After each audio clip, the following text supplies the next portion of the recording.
Welcome to This Is You podcast. Everyone has their stories about their losses and their glories, their sins, and all that may be true. We would like to hear them from folks brave to share them, perhaps.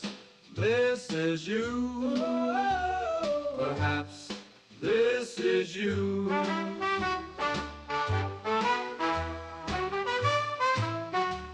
We have a very interesting episode. Thank you for listening. Everyone has their stories about their losses and their glories, their sins, and all that may be true.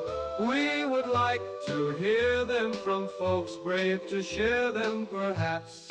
This is you. Perhaps this is you. Perhaps this is you. Hello, everyone, and welcome to another episode of This Is You podcast with Dan Large. That's me. Hey, the premise of this podcast is very easy. I call people that I've never met before, that I've never talked to, and just ask them questions, find out who they are. Today's a little bit of an exception because the person I am calling, I don't know, I've never talked to her, but my son-in-law knows her, and she said that she would love to be interviewed today, so that's exactly what we're going to do. So I'm going to call Kate, and let's find out what she is all about. You're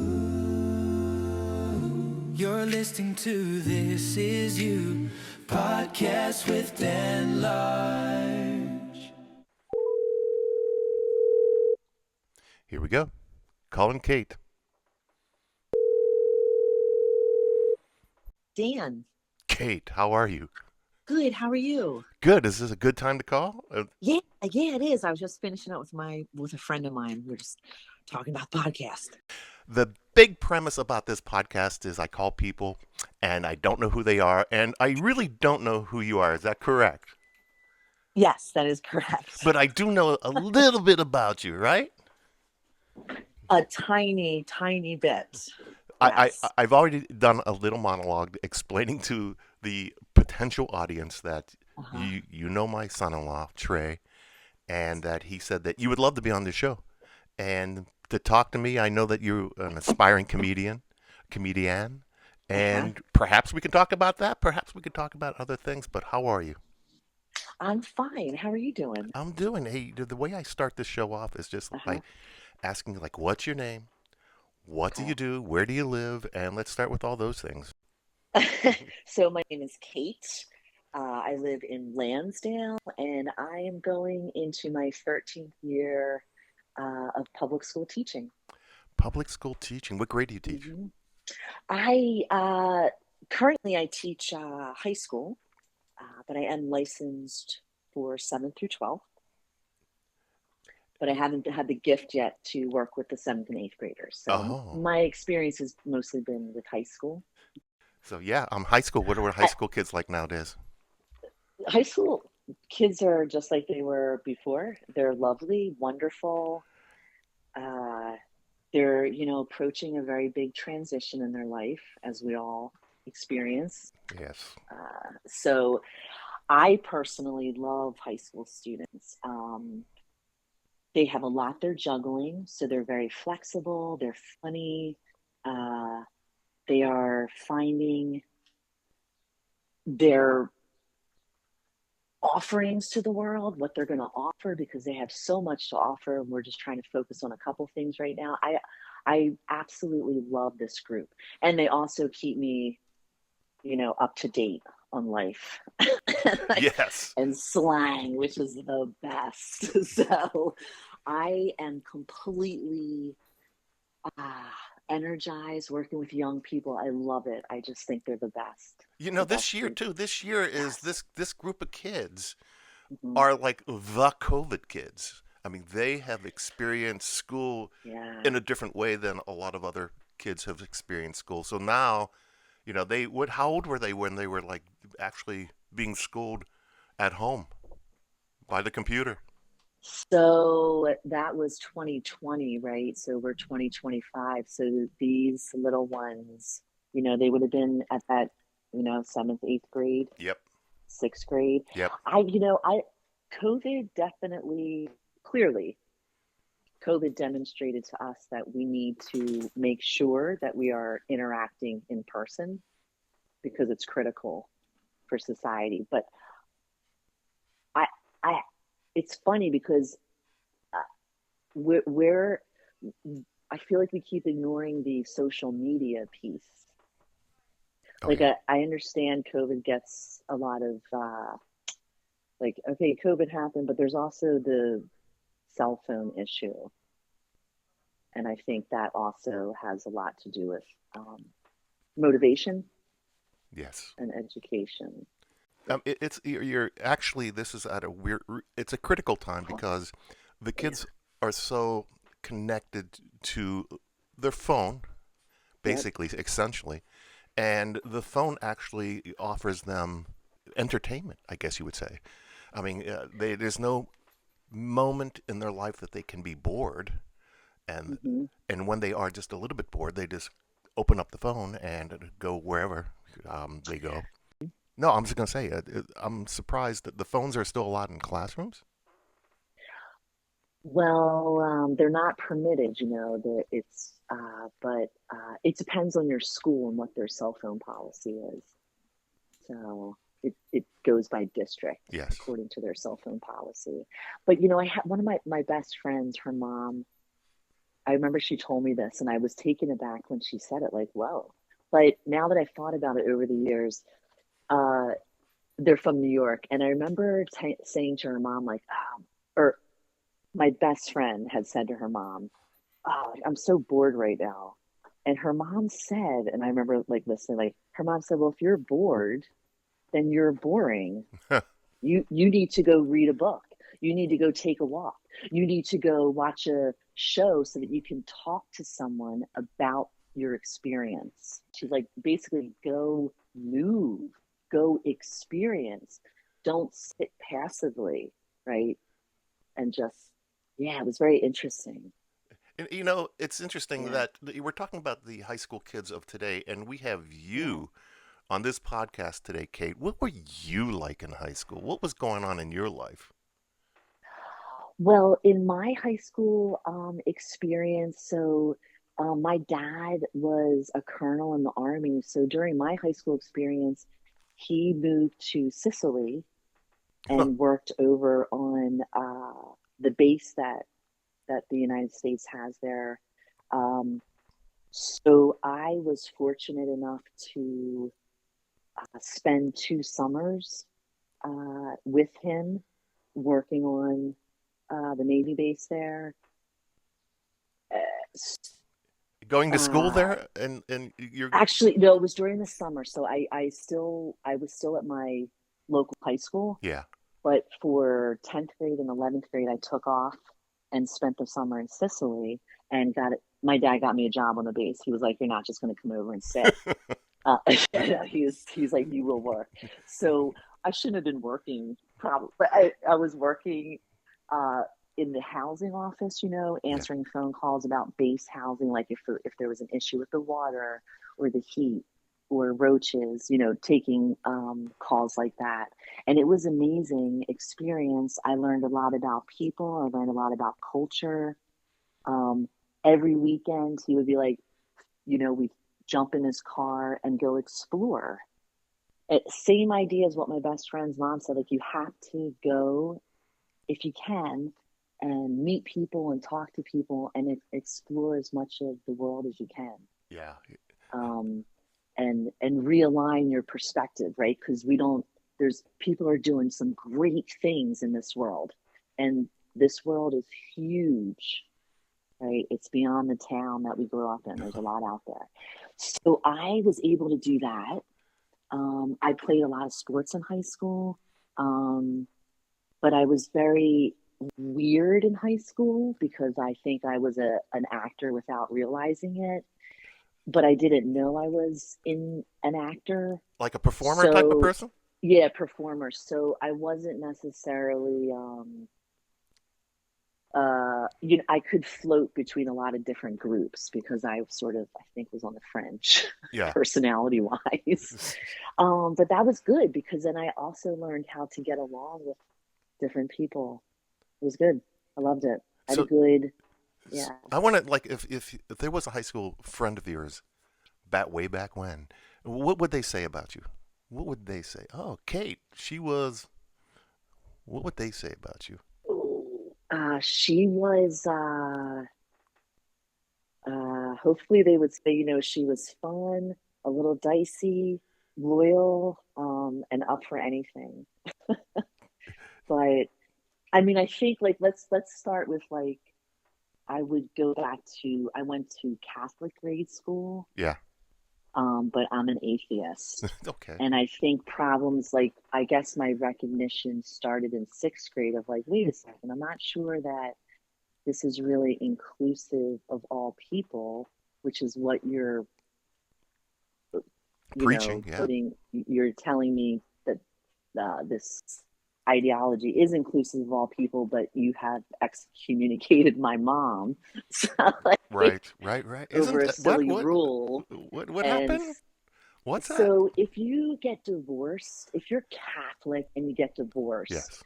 one of their rules is that you have to sit down with the priest, and the priest has to basically say, yes, you two people are now can now go get a divorce. What's called an annulment. Okay. So they have to get like a blessing from the priest that Ugh. they can go get a divorce. It's a silly rule. Yeah. It is. So yeah, so my mom did not do that. She did not sit down with the priest to say, "Hey, we're going to get divorced." She just went and got a divorce because she can make her own decision about her own personal life.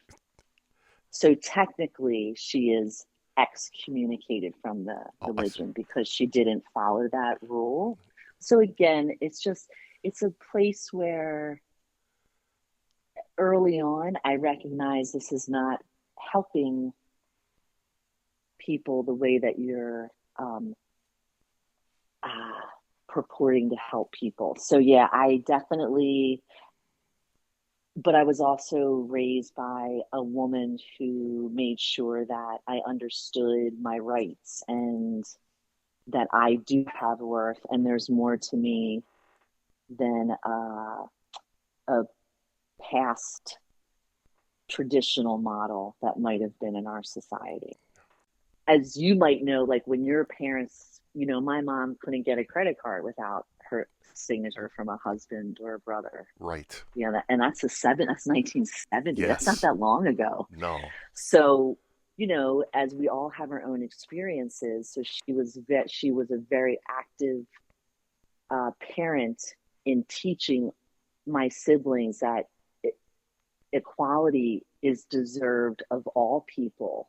It doesn't matter what you look like. It doesn't matter what your gender is. It doesn't matter who you decide to love. Everyone is treated equally. And we're all going to do our part to make sure that that happens. So it was a very progressive household, I guess, that I grew up in. And so perhaps that's what helped me recognize some of the things that I did not connect with in that religion. But everybody's different, right? Which is great. Absolutely. That's why there's like different flavors of ice cream because you just have to find which one you like. Rocky Road. That's my Exactly. favorite. I'm telling you, Hugh's got the best. Blueberry lemon is Oh. the best flavor I've ever had. Can Oh, that I sounds like good. drop a ice cream name or no? That sounds. Yeah. What is it? That's great. It's Wow Cow. Oh, It's a small ice cream store. There's I think a couple of them. One's in Chalfont. That's the one I go to. Unbelievable. The best ice cream ever. that And sounds they also delicious. have churro ice cream sandwiches, which are like whatever. I love ice cream sandwiches. Right. Oh my And they gosh. use churros. They roll the churro up in a spiral to Oh, create the sandwich. It's oh, unbelievable. that sounds awesome. And it's worth like the $5 that they charge. It is outstanding, yeah. So I'll take my little like thermos container to buy 4 churros with my ice pack because I got to drive 30 minutes away and shuck them back here because I love them so much. Yeah, yeah.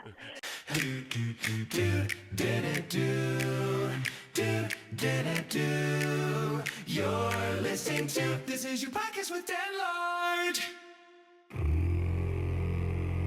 So, So here's what we yeah, know about you. yeah, We yeah. we know that you're a teacher and you teach high school and that you had a father who was adventurous and you spent time with him and a mother who was encouraging and she instilled a bunch of wonderful morals. They got separated, they had a divorce, and here you are and you sent me a nugget when I was listening, something about a performer, an actor.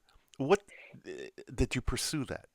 Is that Yeah, something? so I left out. So before I became a teacher, I was a professional actor. Oh, tell me about Yeah, that. I mean, I'm still a professional actor. I'm just not pursuing it because I crossed over into teaching. But yeah, I spent quite a few years running around New York, Los Angeles, doing a million different jobs, working some very interesting jobs, everything legal. Well, one wasn't, but it's okay. Um, but my position there was legal. It was like it was a poker club, Yeah. and I was just a waiter, and there was no alcohol there. All I had to do was bring Snapples to the table, and I do believe that it may have been an illegal situation because the DEA did come in and confiscate a lot of computers during one of my shifts. And I remember cross eyed Mike looking at me because clearly my face was totally pale because I have not been in trouble. I've tried, to live a careful life. Did you say his And name was Cross-Eyed Mike? that everybody had a nickname. Yeah. So he put money in the meters. That was his job. And he was looking at me. He was like, "Don't." He's like, "It's gonna be okay. It's gonna be all right. It's all right. It's all right." And it was 100%. I just don't want to get like any visitors, 20 years later being like, "You," yeah. But it was definitely, definitely illegal. It was a great job. It was only a 4-hour shift delivering Snapples. There was no talking. It was serious gambling. I remember standing there thinking like I can barely get my rent together and there are thousands Yeah. and thousands of dollars just being passed around like it's like they're pretzel chips. Like you where is all of this money? And why can't we use this money to help people? Like, of course, like I got that going in my head. Like, we need to help people here. Like, this is a waste, but best job I had. And they invited me to the Christmas party, which I Oh, was like, sweet. absolutely, I want to come to the Christmas party, Sweet. which was phenomenal. Where Um, was this in California? no, this was in New New York. York. This is like the basement of an apartment building. It sounds like Lower East Side to me. So Maybe, maybe maybe not, we don't know. We're maybe not going to not. mention. Yeah. I'm not saying I'm not nothing. saying nothing either. But okay, so two quick stories about that job. Like when I went into interview and it was a word of mouth, how you found out about it. Yeah. So I went into interview and I'm sitting down with this gentleman and he goes, "What are you doing in New York?" He's a total New Yorker. And I go, "Well, I'm here pursuing acting." He goes, he paused and he goes, "You're never gonna make it. Don't bother." And I remember thinking, like, "Hey, buddy, like, screw you, dude."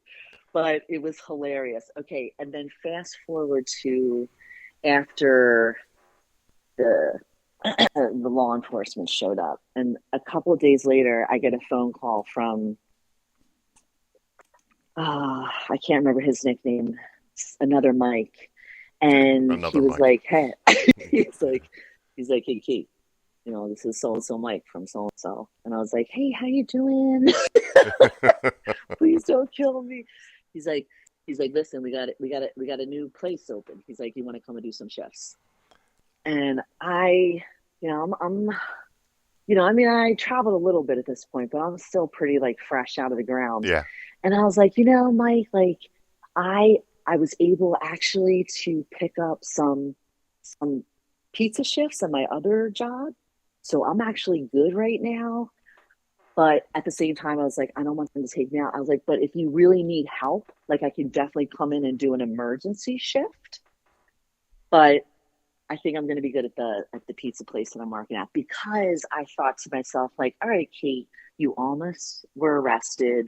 and you really can't afford, like Exactly. financially or emotionally, like you're not going to make it in jail. Like you'll be done with like not your plate, and financially you can't afford it, so you can't put yourself back into that situation, even though the tips were great for a 4 hour shift in New York City. Right? Cross-eyed Mike, there was KGB Eddie, there was all these different characters with different, it was, they were the nicest people, Yeah. very honest. But yeah, it was a really, it was, I've had a really great working experience in New York. I've worked with a lot of different people in a lot of different kitchens. And cleaning apartments. That was a fascinating job in New York because I had this weird thing where I love to clean. And so I started cleaning apartments, and that was unbelievable. I'm fascinated with people. I'm fascinated with how people live. I'm fascinated with how people carry themselves in public, how they see the world. It just fascinates me, which I think is why I love acting, because you're dissecting that person. Well, you know what? When you clean the Yeah, apartments, you yeah, definitely understand people. I mean, yeah. I'm sure, especially in New York, you've had like the large lofts, and then you had the smaller apartments. Was Hmm. there one situation that you went in going, "Holy shit, this person has so much money. This person is Um, well off." I think that, I mean, those, I never got into those apartments. That experience, I would say, hit me harder when I catered in Los Angeles. But there still were some beautiful apartments that I did clean in New York. Well, let me think, Dan. Let me go back through the apartments. Actually, there was a brand new apartment that was unbelievable. It was gorgeous In Manhattan, in Manhattan. Yeah, that was like that was breathtaking. West Village, Uh, Upper East Side. uh, ooh, this is 23, 22 years, 24 years ago. Uh, uh, I want to say upper east or upper west side, okay, that's where all the nice but it apartments was are. yeah, it was beautiful. It was outstanding. My catering experience in Los Angeles, that was that's where I like the poker place. I started to go, wow, there's a lot of money. The catering in Los Angeles, so that was really eye opening. It was devastating because of the overabundance that's not Yes. needed in our. You just get to see more things wrong with our culture. Like we got to change society. And what you're saying is that you Yeah, catered these extravagant wealthy. parties Hmm. Hmm. and just it's amazing just how much money people have and It's what they're yeah, willing to put out to have like a birthday party for their 6 year old right. Or they're 1 year old, and their 1 year and old. then like they just smash the cake, and it's like people are starving. Yeah, I don't know. I just really like. Yeah, yeah. That Los Angeles is really where I was educated on capitalism. interesting. Yeah, that was devastating. New York's interesting because you don't always know what you're going to find behind the door. Like you don't like you know that's what I like about New York is that people are a little bit more not always, but less in your face with their money. Yeah. Where in Los Angeles, they're really in your face. Like, I've got this, I have this, I have this. And I'm like, that's probably not smart to do that. Like, you should probably be a little bit more Yeah. like, I don't know. In New York, you wouldn't do that. You know, in New York, you You wouldn't wouldn't, walk yeah, you around. just have, You wouldn't be yeah, flashy. yeah, yeah, exactly. You've got some sensibility about you, right? One, you Yes. don't want to be a target. Yes. Um, but yeah, I think Los Angeles was interesting. And I will say this because this was so disturbing. One of my catering experiences was at the former home where Nicole Simpson and her boyfriend were killed. Sure. And the house has since been razed. The street address has actually been changed because there were too many people stopping at this address to Absolutely. look at the home. So they actually changed the street number. But I was catering there, and extremely wealthy couple. And it was funny because the first, like, not that you expected, well, yeah, you do expect a tip, right? Right. You You go do. in, you do a good job. yeah, I expect a tip. So the first time I catered, did a great job, bowling alley in the house, all, the 9 yards, it's beautiful. Yeah. No tip. And I thought, well, that's fine. Like, that's whatever. Everyone to each his own. Right. I have bills to pay. So then they asked for me again, right? So sometimes with catering, they can request certain waiters to come back. So they asked again. In my head, I thought, okay, well, great. I know I did a good job the first time. I'll give you guys another shot. But if I don't walk out with a tip tonight, I'm not going to come back. Exactly. So I went to their house. So it's a party. They're doing their whatever party.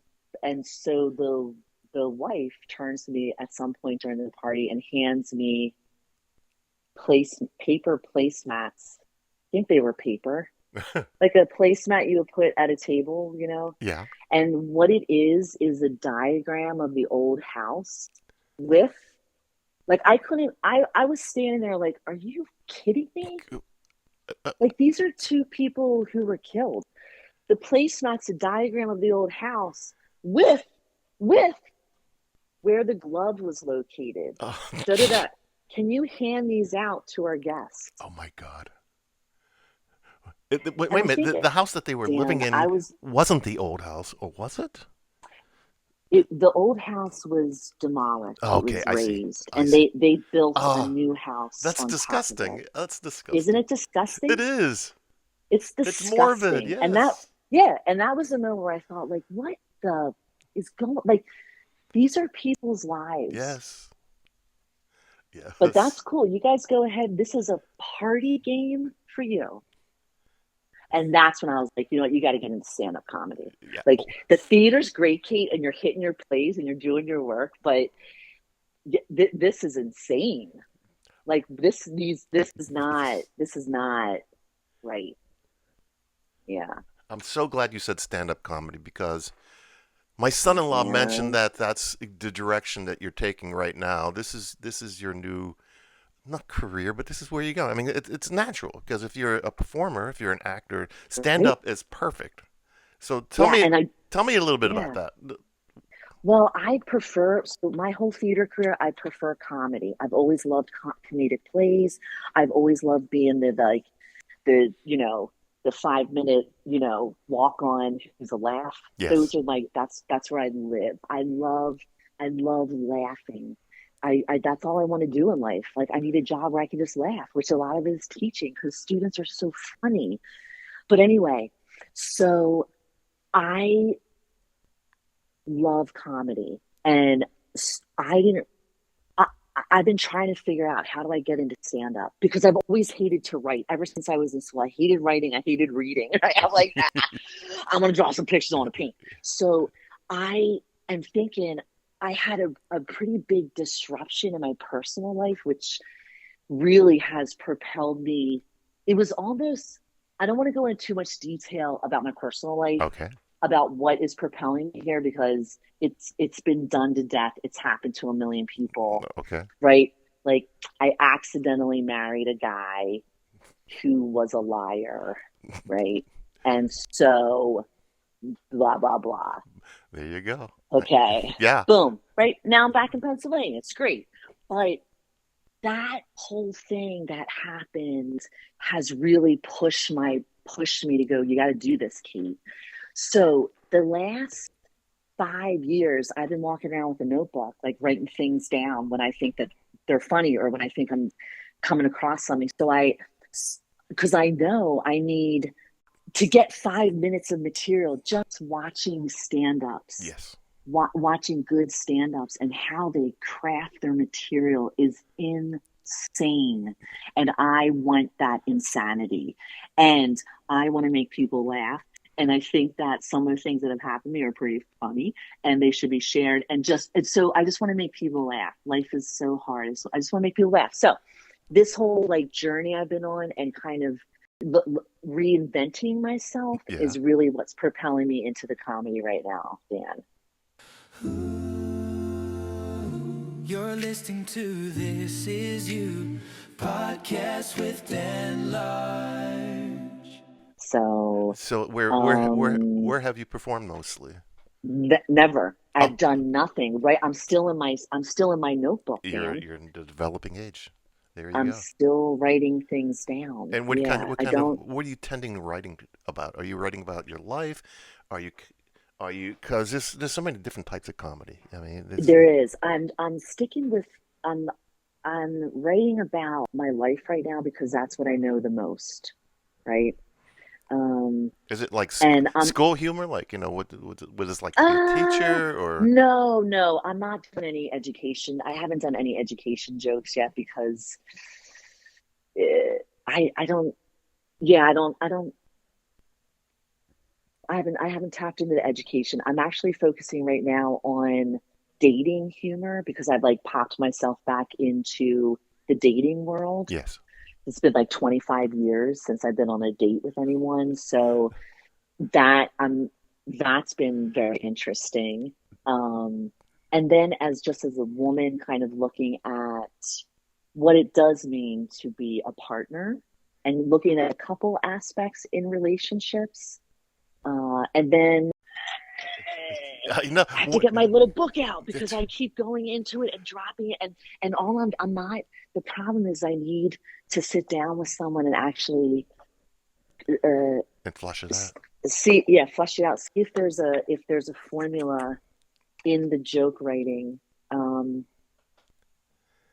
there's a lot of perimenopause jokes, just a lot of like aging jokes. And then the aging jokes sometimes get tied over. I'm just looking through my notes, tied over into, dating someone and all the fun stuff that goes with that Uh, when you're older. I can't wait to see you on So stage. yeah, me too, Dan. I can't wait either. So, but that's what's pushing me. I've never done it. I think it is a little bit more dangerous than being in a play Yes. because it's just you on stage. Yes. And I have, as an actor, always wanted to do a one woman show to catch it. Right now, I just watch a lot of stand up comedy to try to learn Right. people's formats as I'm watching them. Thank you for doing This Is You podcast, Kate. Do you have any shout outs you want to shout out? Oh, geez. I mean, shout out to everyone in everyone, just Everyone. keep, hold your nerve, keep up the good fight, and do not lose hope. Thank Yeah. you. All right, Kate. Mhm. Kate, thank you for being on This Is You podcast. We really appreciate it, and you have a great week. Thank you. You too. All right. You're listening to This Is You podcast with Dan Large. That was Kate. Thank you, Kate. Thank you for sharing your chapter with us. And we would like to interview you. Yes, you, the listening audience. It's real easy. All you have to do is get in touch with me. Just drop me an email at dearmrlarge@gmail.com. That's dearmrlarge@gmail.com. I would love to hear from you. You know what? Your story matters. Thanks for listening, and we'll see you on the next episode. This is your podcast. Everyone has their stories about their losses and their glories, their sins and all that may be true. We would like to hear them from folks brave to share them. Perhaps this is you. Perhaps this is you.